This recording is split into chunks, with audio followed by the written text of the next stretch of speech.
Coverage you can count on. This is KCBD News Channel 11 at 6.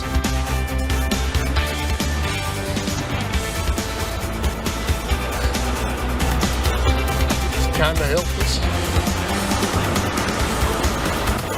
Fires continue to burn, but evacuations have been lifted in some panhandle counties tonight, with many residents returning to scorched earth. Good evening, and thank you for joining us. You heard him say kind of helpless. That says it all. Devastation across the panhandle tonight as 5 wildfires continue to burn through almost 1 million acres. Our KCBD teams are in the area tonight as the situation rapidly develops. Brittany Crittenden and Joshua Ramirez join us live from some of the hardest hit communities. Let's go first to Joshua in the community of Fritch, where more than 100 homes are now nothing but ashes. Joshua? Yeah, Karen and Abner, and we've been out here in Fritch for a few hours now, and I can tell you, as we were driving into town, we were greeted with clouds of smoke, plumes of smoke off in the distance that we could see from these fires. And here in the town, a lot of roads still blocked off, evacuation orders still in effect right now. And our first stop, actually, when we got into town, was at the Fritch Independent School District, where Atmos has actually set up a command center, because right now, all the gas in the city, or in a large part of the city, is still down. The water is still out.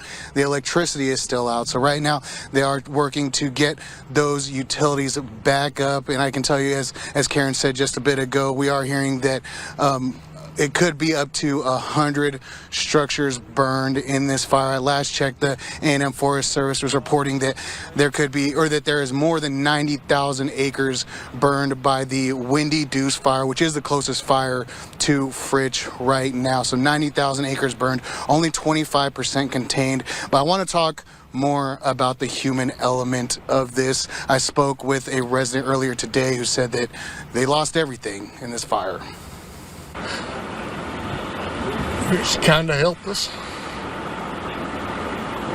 You know, we're just trying to gather stuff up, figure out what things need to be canceled, and what, you know, basically what we might want to do to restart. And that is just one resident of many who are going through that same situation right now. And here in town, some of the local churches have opened their doors. They're housing some of those people who have been displaced by these fires. And a little bit down the way in Borger, the Red Cross has set up shop there. They're also housing people at the Borger Dome and asking for donations of food, water, snacks, first aid supplies, pet supplies, anything that these families may need over these next few days. And I also want to just take a second to talk about our crews who are out here. We're all wearing these masks because as I was talking about that smoke earlier, it is still thick in the air right now. You can smell it, you can taste it, it's in your eyes, it stings. And this is something that these first responders from all over the state of Texas who have responded to these blazes are dealing with this. So I just want to take a second to talk about how intense that is and kind of that aspect of fighting these fires, as well as our crews being out here to cover this and bring you all the latest news. So we are going to continue following the developments out here in Fritch. For now, though, I'll go ahead and send it back to y'all. Karen and Abner. So many heartbreaking stories there. Thank you, Joshua. And I think we're about to hear some more, because now we take a look northeast of there in Canadian, where Brittany joins us with the situation there. Brittany? Hey, Karen and Abner, yeah, it's just devastating out here. We're southeast of Canadian, but before we get to this damage here, we do want to talk about some new news that we've just discovered, that we've just learned, that the Smokehouse Creek fire that started in Hutchinson County and spread here to Canadian, we now know that there was one fatality caused by this fire in Hutchinson County, that coming from a neighborhood in Stinnett. So we do want to send our condolences to that family there. Like I said, that fire began there and then spread all the way across 2 counties to get here to Canadian. We're on the outskirts of town where you can see firsthand the damage. The Hemphill County Judge Lisa Johnson, we spoke with her earlier, and she says she believes there are 30 structures, 30 homes that have been destroyed because of this fire. There are still hot spots north and south of town, but now we're getting a closer look at the impact of this. This home here, AgriLife Extension agent Andy Holloway, he brought us here, and these are some of his dear friends who lived here. This was once Connie and Benny Ruprecht's home. They've been here 30 years. They raised a family here. Holloway says they've seen fires here in this area before, but none with this much widespread damage. He believes the estimate is that 80% of the land across this county has burned, and he's also guessing that 5,000 head of cattle have died in this fire. Tomorrow, they plan to set up an ag supply drive where you can bring hay, cattle feed, fence material. And he was already getting emotional when we talked to him earlier, just thinking about this outpouring of support that they've already seen and more donations that are likely to come in. Well, to the people that are thinking of bringing supplies, we want to thank them first for their thoughtfulness. This area has paid it forward for a long time. There's good people here that love others, and frankly, God knows what's ahead, and He prepares people for such a time as this.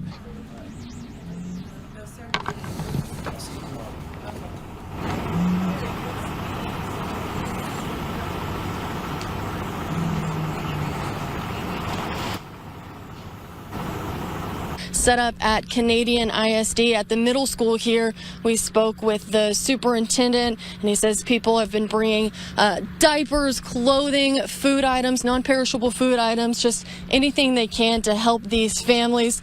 We've also seen other acts of supports like churches coming together to feed these families who may be without power or without their home tonight. So along with all the devastation that we've seen, I mean, just driving in, you see the fields just all the way across, charred in black. Along with that devastation, we've seen people coming together through all of this, and that's what Holloway says. That's how Canadian is going to recover from this. So like Josh said, we'll be here and keep you updated with more that we learn about how this is affecting people and their lives. But for now, we'll send it back to you, Karen and Abner.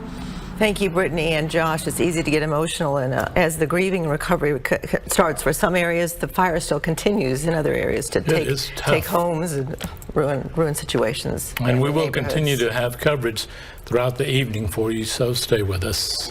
Tonight, Governor Abbott is deploying additional state emergency response resources to help in this wildfire crisis. The governor directed the Texas Division of Emergency Management to increase its readiness level to an escalated response. Now, he also announced FEMA approval for a fire management assistance grant request for the Smokehouse Creek and Windy Deuce fires, meaning Texas will be eligible for at least 75% reimbursement from the federal government for costs associated with fighting the fires. A wind shift overnight brought much of that smoke, as you know, from the Panhandle down to Lubbock and our surrounding areas. And it was certainly visible across Lubbock. Even last night when we got off the news, you could smell it.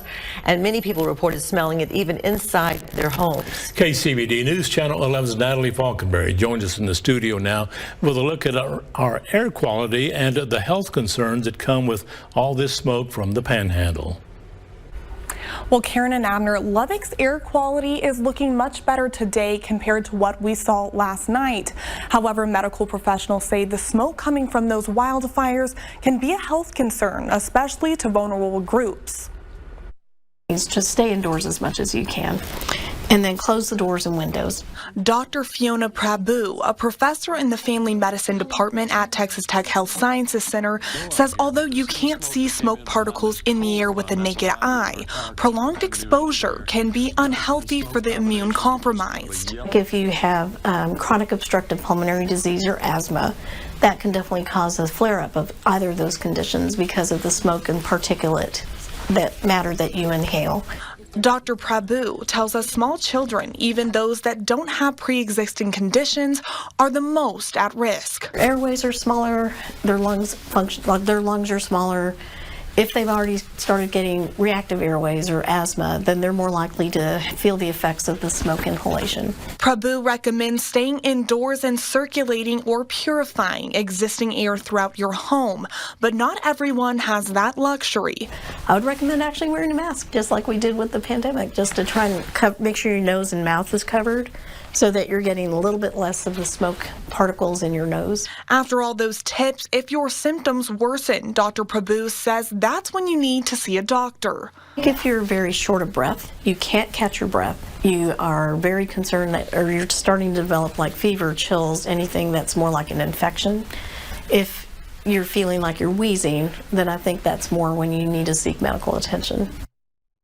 We have been monitoring Lubbock's air quality throughout the day, and we'll continue to update you as conditions of those wind patterns shift.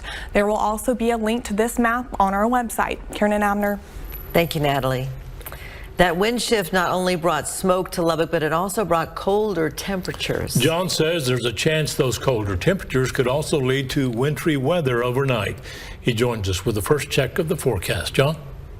Tell you what, Karen and Abner, as you know, that front rolled through during our newscast last night around 10 o'clock, and that's what brought the dust and the colder temperatures along with it and the smoke. Unfortunately, currently smoke levels are better, as Natalie's reporting there, around Lubbock all the way over to about Clovis, New Mexico, a little more dense to the south, very heavy as you'd expect in the northeast. But the positive fact is we're going to see these winds now shifting south-southeast, gradually becoming more southerly tomorrow and increasing in speed. That's going to dissipate the smoke, hopefully push it out of our region and help it to dissipate generally here. Not much help up in the Panhandle. We're looking at 43 right now, southeast wind at 9 this evening. The clouds will hang around. Look for more clouds and a possibility, Karen and Abner, or maybe some rain and snow mix tomorrow morning and another chilly day. Thank you, John. We have an update tonight in our ongoing warning signs investigation. The man accused of taking thousands of dollars from a Lubbock church is out of jail. The Lubbock County Sheriff's Office confirms 49-year-old Jared Castillo bonded out of jail on Sunday. Castillo is accused of charging St. Luke's Church $10,000 for an LED sign that he never delivered. And tonight we've learned of another complaint against Castillo and his sign company. I mean, how many more people is he going to steal money from? In a church? I mean, that is the lowest of low, I think. Sarisa Smith owns Texas Rock and Flagstone here in Lubbock. Unlike St. Luke's Church, Smith says Castillo did deliver a sign, but it didn't work. She is the fifth person to speak with our KCBD Investigates team about issues with Castillo and his company. We will continue to investigate warning signs. That's coming up tonight at 10. Tonight, Lubbock Mayor Trey Payne says the city continues to boast a healthy, thriving community. Payne gave his final State of the City address as mayor today. He announced last year that he would not seek re-election in May. During the speech, Payne highlighted Lubbock's 2023 economic data and new developments across the city as it continues to grow. The mayor particularly highlighted a 10% bump in retail sales from 2022 to 2023 and the expansions stemming from the $200 million road bond passed in 22. The thing about Lubbock is we are extremely strong economically, but we're also very resilient. And we're a very diverse economy. We have areas in education, in agriculture, in food, and fiber. We have all areas, and so it really keeps us strong because we're a very diverse economy. And so when things maybe look a little bleaker in other parts of the country and the world, we're really strong and resilient in Lubbock. It's tradition that a portion of the proceeds from the event each year go to a Lubbock area charity. This year, Mayor Payne chose High Point Village. The TAPS 2A state semifinals are underway in Waco tonight. A look at the first games for area teams. That's coming up in sports. But first, another look at the potential for wintry weather after yesterday's hot temperatures. Your complete First Alert forecast is next on KCBD. Call us or visit rebath.com and save $1,000 off your complete bathroom remodel. This is the First Alert Forecast with Chief Meteorologist John Robinson. Been a chilly day over the South Plains, a lot of clouds. Obviously, the smoke is still an issue, but hopefully that'll be thinning out tomorrow. But I'm still looking for cold temperatures tomorrow, only around 50 degrees. Hopefully for some sunshine to move into our region, though, late afternoon. And then we're going to jump back into the 70s, maybe 80 on Saturday, going to be upper 70s Sunday.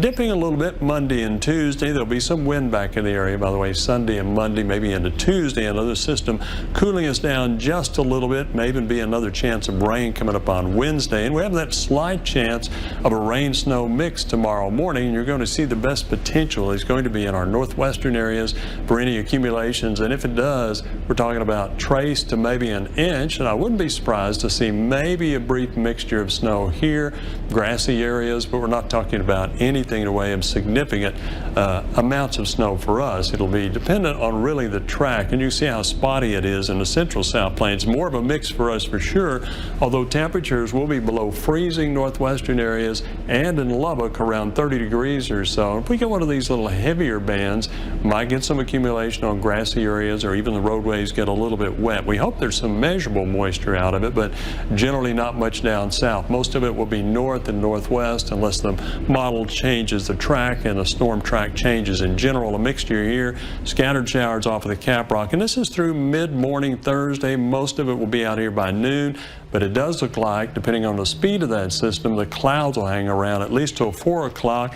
Few clouds out west. As you saw a few minutes ago, wind pattern will improve. We'll see them gradually turning east-southeast tonight, more so out of the south, picking up tomorrow, dissipating that smoke, and then we get more of a west and southwesterly flow Friday, warming us up. In the morning, 29 Littlefield, about 30-31 Levelland and Lubbock, 33 in Seminole, the same in Snyder, off of the Cap Rock near the freezing mark. Highs tomorrow, not a lot of change. Your warmer temperatures will be where the sunshine comes out earlier. That's going to be southeastern New Mexico, Brownfield, down in Seminole. So for us, cold temperatures in the morning, maybe a little moisture. I don't think there'll be any kind of travel problems here, but in the northwestern areas, Bailey County, Lamb County, Littlefield, Muleshoe, folks there should be kind of cautious on bridges, overpasses, but we're back to spring after that, Karen and Abner. Unfortunately, there'll be a break in weather. So again, what are chances for moisture in the Panhandle? That area, a little bit better. Maybe I'd put it at about 50% or so, but the system's moving rapidly fast, so it'd be like quick, and then it's going to be gone. But it would help clear the air, definitely. Yeah, they sure do need it up Whatever there. they can get would help. Thank you, John. The Trinity Christian Running Lions are headed to Waco to defend their state title. And the Lady Raider basketball team is looking to get back into your health care closer to home. This is KCBD Sports from the Lubbock National Bank Sports Desk. Well, good evening, everyone, and welcome into KCBD Sports. I'm Berkeley Adams. The Lady Raider basketball team is about to tip off against TCU at 6:30. Tech is 16-13 overall and 5-11 in Big 12 play.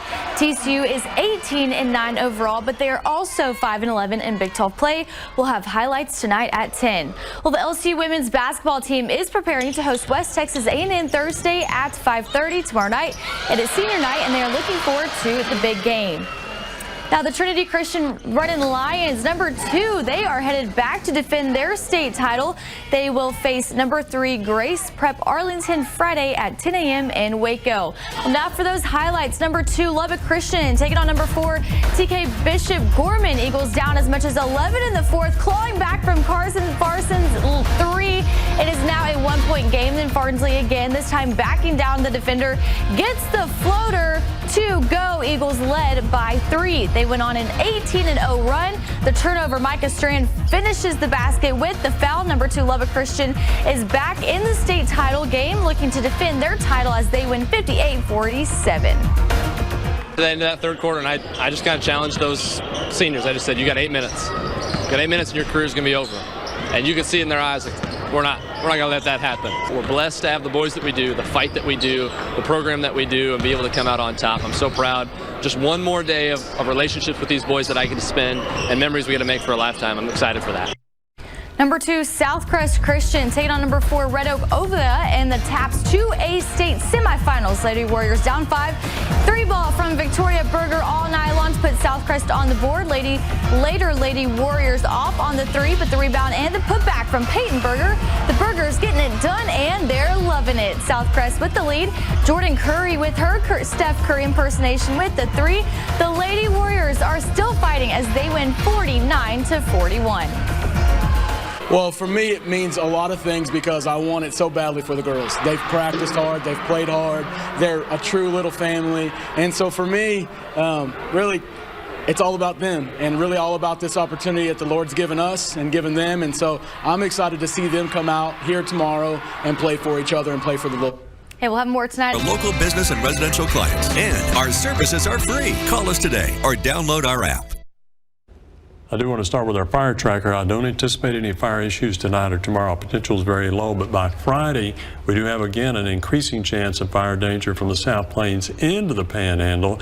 As far as temperatures, though, staying cold tomorrow, a little rain and snow possible tomorrow morning, maybe some light accumulations in the northwest or grassy areas generally. Otherwise, we've got summer temperatures coming up Friday through Sunday. Thank you, John, and thank you for joining us.